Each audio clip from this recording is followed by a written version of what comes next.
Let me set the stage. I'm Elise, 33, translator for a big shot company that keeps me on my toes with languages I barely knew existed until they handed me the dictionary. My life's not your typical fairy tale, it's more a series of plot twists. I married straight out of college, thinking I'd nailed life. But fast forward a few years, the marriage tanked, big surprise, right? But it gave me the best thing ever, my daughter Lily, a spitfire at 8, who has more wit in her pinky than most do in their entire head. Then, there's David, my current flame, or as I like to call him, Mr. Right the second time around.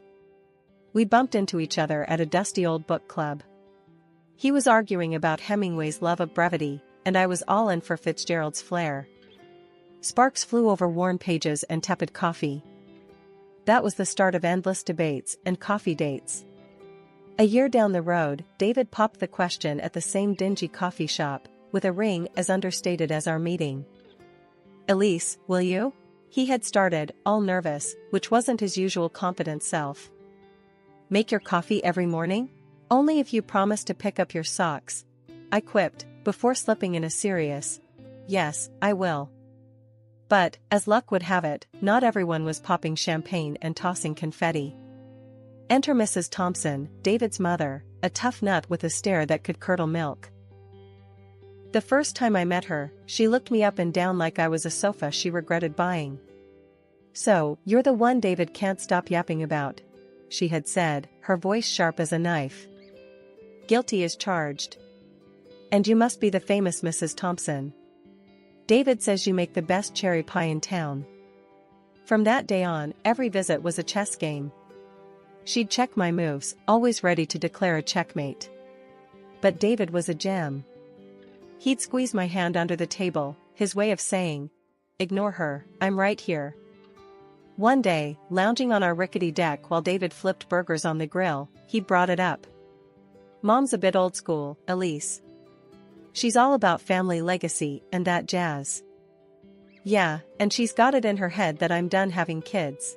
Thinks Lily's it and worries about the precious family line," I'd replied, the frustration bubbling up. David had put down the tongs, his face serious for once. I know. She's worried you won't want more kids. But whatever we decide, it's our business, not hers." Despite the gloom cast by David's mom, our wedding day was everything I'd hoped it would be, modest, but filled with joy. My daughter Lily was dolled up in a cute pink dress, practically floating around the venue, her laughter a melody that softened even the sternest hearts. Everyone we loved was there, smiling and cheering, except for one. Mrs. Thompson sat through the entire event with a face like she'd sucked on a lemon. She didn't even get up to congratulate us. Living with David, it felt like we'd hit the jackpot: warm, cozy evenings, and the constant buzz of a happy, albeit small, family. But as much as our home was filled with love, there was always an undercurrent of tension, thanks to one persistent storm cloud, Mrs. Thompson. One Saturday morning, while David was out running errands, Mrs. Thompson decided it was a good time to drop by unannounced. The doorbell rang just as Lily and I were in the middle of a heated Uno match. "Grams!" Lily shouted, dropping her cards and racing to the door. I followed more slowly, steeling myself. "Mrs. Thompson, what a surprise," I said, my voice polite but cool. She brushed past me without a greeting, her eyes sweeping the room like she was the health inspector and we were a restaurant on the brink of being shut down. "I was just in the neighborhood," she said, though we both knew she lived on the other side of town. "Thought I'd see what you all were up to without David around to supervise." As I headed to the kitchen, I heard her start in on Lily. "So, young lady, has your mother been keeping you busy, or are you just lazing around the house all day?" "We were playing Uno, and I was winning," Lily responded with a confidence I wished I could muster. "That's no real skill, is it? Why don't you read something more stimulating?" I returned with her tea, placing it on the coaster with a little more force than necessary. "Lily's top of her class, Mrs. Thompson. Uno's just for fun." Mrs. Thompson sipped her tea, making a face. "Well, as long as she's not falling behind. David tells me you're managing well enough, but I have to see it for myself." And making sure he's not burdened with more than he can handle is part of that. I sat down across from her, forcing a calm I didn't feel. David isn't burdened. He's thrilled. We all are. This is our family now. She stood up, smoothing her skirt. Well, I'll let David know my thoughts. He deserves to hear it from his mother. As she walked to the door, I followed, my voice firmer now. David hears everything from me, Mrs. Thompson. We don't keep secrets or run reports to parents. We're adults, building a life together. She paused at the door, her back to me. Just remember, Elise. I'm his mother. My approval might not mean much to you, but it means a lot to him. Trying to get along with Mrs. Thompson was like trying to smooth a crumpled paper. No matter how hard you try, the lines are always there. But for David's sake, I kept at it. One evening, I decided to host a dinner. Nothing fancy, just a casual thing to maybe melt some of that ice. I'm making your mom's favorite tonight, cherry pie. Think it'll win her over? I asked David as he helped me set the table. David chuckled, straightening a fork. Mom's tough, but nobody can resist your cherry pie. Just take it easy, yeah? She can be, a lot. The plan was simple. Dinner at 6, pie for dessert, and hopefully some kind of truce by the end of the night. But as luck would have it, just as I pulled the pie out of the oven, looking golden and perfect, Lily's school called. Mom, it's Ms. Carson. She says I left my project at school, and it's due tomorrow. Lily's face was a mix of panic and hope. Okay, we'll go get it. Can't have all your hard work go to waste, I said, glancing at the clock. Mrs. Thompson would be here any minute. I scribbled a quick note for her, just in case we missed each other. Back in 8. Make yourself at home. We rushed to the school and back, making it in just under 20 minutes. When we walked in, Mrs. Thompson was seated at the table, looking like she owned the place. David was pouring her a glass of wine. Dinner went by with the usual small talk. How's work, how's school, the weather, safe topics that kept the night from turning into a minefield. Then came the pie. I served everyone a generous slice, smiling a bit too eagerly. Hope it's as good as you remember, Mrs. Thompson. We all took a bite, and immediately, Lily's face scrunched up. Ugh, Mom, this tastes weird. Confused, I took a bite myself. My mouth was assaulted by a blast of salt and sour, a far cry from what I'd prepared. I looked up at Mrs. Thompson, who was watching me with a smug look. This doesn't taste right, Elise. Did you follow the recipe properly? She asked, her voice dripping with condescension. Of course, I made it just like I started, but then it hit me. She had been alone in the house. My eyes narrowed. David, noticing the tension, jumped in. Maybe it's just a bad batch of cherries? Let's not sweat it. How about we order some pizza instead? Sounds great, I managed to say, my eyes still fixed on Mrs. Thompson. After David went to order the pizza, Mrs. Thompson leaned in close and whispered, maybe next time you'll think twice before leaving me alone in your kitchen. I was stunned. She had actually sabotaged the pie. I kept my cool, though. Is this how you want to play it? Just making sure you know where you stand, she hissed back. The rest of the evening was a blur. Pizza came, we ate, and Mrs. Thompson left soon after, not a word about the pie. David seemed oblivious, happy even that we'd managed to salvage the night with takeout. Life after the pie incident felt like walking on eggshells, especially whenever Mrs. Thompson was around. But David, bless his heart, thought a change of scenery might do us some good. So, out of the blue, he comes home one evening, all smiles, waving a set of plane tickets like he's won the lottery. Guess what, Elise? We're going on vacation. And not just any vacation, India, he announced, practically bouncing on his heels. India? Seriously? I couldn't hide my surprise. India had been on my bucket list for as long as I could remember. But what about, your mom? David's face fell a bit, then he shrugged. Well, she's coming too. Thought it'd be good for all of us to spend some quality time together, bond a bit.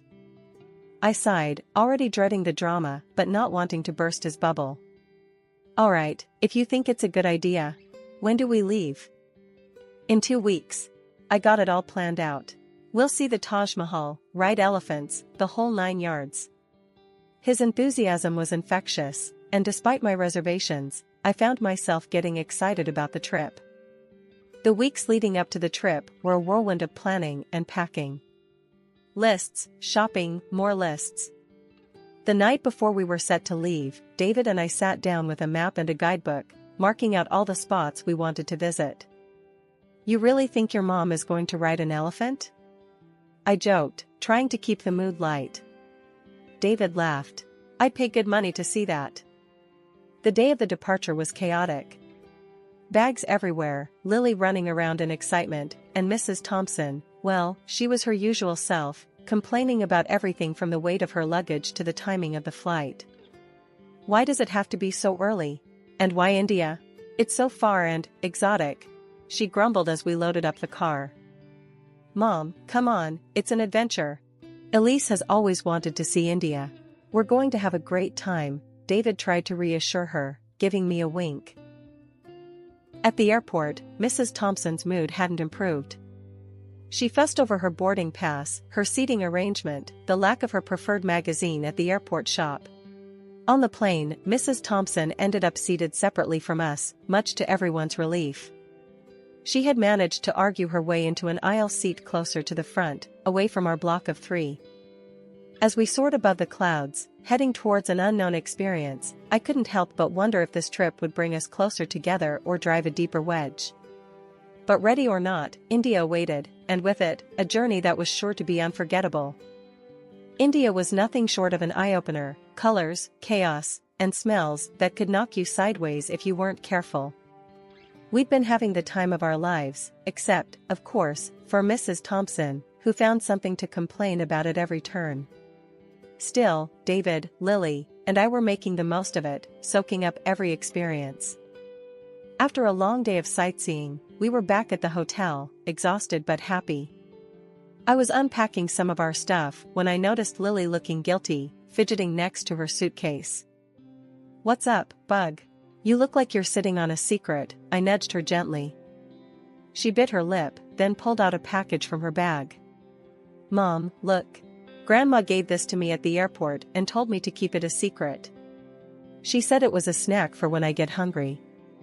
My heart sank as I saw the package. It was bacon. Lily, sweetheart, you know we can't bring meat into the country like this, right? It's against the law here. Lily's eyes widened, teary. I didn't know, Mom.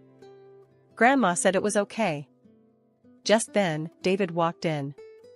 What's going on here? He asked, seeing the upset looks. I handed him the package, my voice tense. Your mom snuck this into Lily's bag. It's bacon, David. What? No, she wouldn't. His voice trailed off as he looked from the bacon to Lily's upset face. Dad, I'm sorry.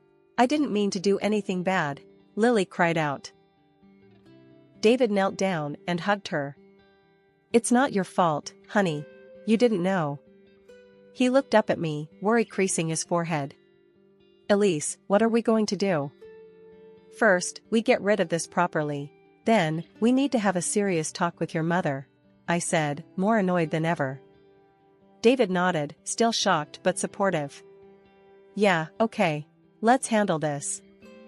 We managed to dispose of the bacon without any issues, thankfully. But the mood was set for a confrontation. We found Mrs. Thompson in the hotel lounge, sipping tea as if she hadn't a care in the world. Mom, can we talk? David's tone was firm as he approached her, a sign he meant business. Mrs. Thompson looked up, her expression wary. What is it now, David? Can't you see I'm trying to relax? David didn't waste any time. Why did you give Lily bacon to bring here? You know that's illegal. It could have gotten us in serious trouble. Mrs. Thompson scoffed, rolling her eyes. Oh, please, it was just a few slices. You're making a mountain out of a molehill. It's not about the quantity, Mom. It's about following the law. And putting Lily in that position? Really? David's frustration was palpable. I stepped in, unable to hold back. Mrs. Thompson, what were you thinking? Putting your granddaughter in such a risky situation, just for what? A snack? She bristled, defensive. I was thinking of my granddaughter, unlike you, who drags her halfway across the world to places like this. That's enough, Mom. You're not making any sense, and what you did was wrong. Plain and simple, David cut her off. The conversation went around in circles for a while, with Mrs. Thompson refusing to see reason. But David stood his ground, and I couldn't have been prouder. Later that night, in our room, David apologized for his mother's behavior again. I'm sorry, Elise. I never thought she'd go this far. It's not your fault, David. But we need to be more careful with her. Who knows what else she might pull, I said, the day's events weighing heavily on my mind. David nodded, pulling me close. We'll handle it, together. No more secrets, no more sneaking around. We're a team, right? Right, I agreed, feeling a bit better knowing we were in this together. Still, as I watched Lily sleep peacefully, unaware of the storm her grandmother had almost caused, I knew this trip was going to be more than just a vacation. It was a test of our family's resilience. Our trip to India turned out to be way better than I feared. We saw incredible places, and even Mrs. Thompson kept her cool, which made me think maybe I had been too harsh on her. By the end of our trip, I was almost relaxed about her being around us. Maybe, just maybe, we could all get along after all. The day we were to head back, everything seemed smooth. We were at the airport, luggage in tow, checking off the last items from our travel list. That's when Lily tugged at my sleeve, her face scrunched up a bit. Mom, I need to go to the bathroom, she whispered. Sure, sweetie. Let's go, I replied, turning to Mrs. Thompson. Could you hold my bag for a minute? She smiled, a bit too sweetly. Of course, dear. Handing over my bag, I led Lily to the restroom, thinking nothing of it. When we came back, Mrs. Thompson was standing there, a triumphant smirk playing on her lips as she handed back my bag. Thanks, I muttered, but something about her expression set off alarms in my head. I didn't dwell on it, just handed the bag to David. Here, can you take this through? My hands are full. Sure thing, he said, slinging it over his shoulder as we headed to the security checkpoint. Lily and I passed through first, easy and clear. I waited on the other side, watching as David placed the bag on the conveyor belt. That's when everything went sideways. The security officers at the monitor started whispering urgently, pointing at the screen before motioning David aside. 2 more officers approached, their faces stern. What's going on? I called out, stepping closer, but a security officer held up a hand to stop me. Ma'am, please wait here, he said. Panic clawed at my chest as I watched them talk to David, his face growing paler by the second. Then, without warning, they escorted him to a small room off to the side. Mrs. Thompson rushed over and grabbed my arm, her earlier smugness replaced by concern. Elise, what's happening? Why are they taking David? I pulled my arm away, keeping my voice steady, despite the chaos. I gave him my bag to carry through the scanner. They found something in it, something that shouldn't have been there. Her eyes widened, and for a second, I saw fear flicker across her face. Without another word, she tried to follow the officers who took David, but the customs officials stopped her. That's when she lost it, her composure cracking like thin ice underfoot. It was me. I did it. I put those things in her bag, she shouted, trying to push past the officers. The officers, now alert to a deeper issue, brought her back to where I was standing. They started asking rapid-fire questions. It was then that Mrs. Thompson broke down completely, crying and shaking as she confessed. While Elise was with her daughter, I put the money and medicines in her bag, she sobbed, her voice echoing in the busy airport. I wanted her to get caught, to be held back here while we went home. I couldn't believe what I was hearing. It was one thing to suspect your mother-in-law didn't like you, but another to hear her admit to framing you. The customs officers took us all aside to sort through this mess. As we stood there, with officers buzzing around, taking notes, Mrs. Thompson turned to me, tears streaming down her face. "Elise, I'm so sorry. I thought if you were out of the picture, David would come back, that he'd realize his mistake. But I was wrong, so wrong. Please, can you forgive me?" I stared at her, feeling a mix of anger and pity. "You didn't just make a mistake. You almost ruined our lives." The officers had listened to everything, and after confirming the story with the surveillance footage, they decided to release David. He came back to us, his face a mask of shock and relief. When he saw his mother in handcuffs, something inside him seemed to break. "Mom, how could you?" His voice was barely a whisper, but it cut through the noise around us like a knife. "I wanted to protect you," Mrs. Thompson cried, trying to reach out to him.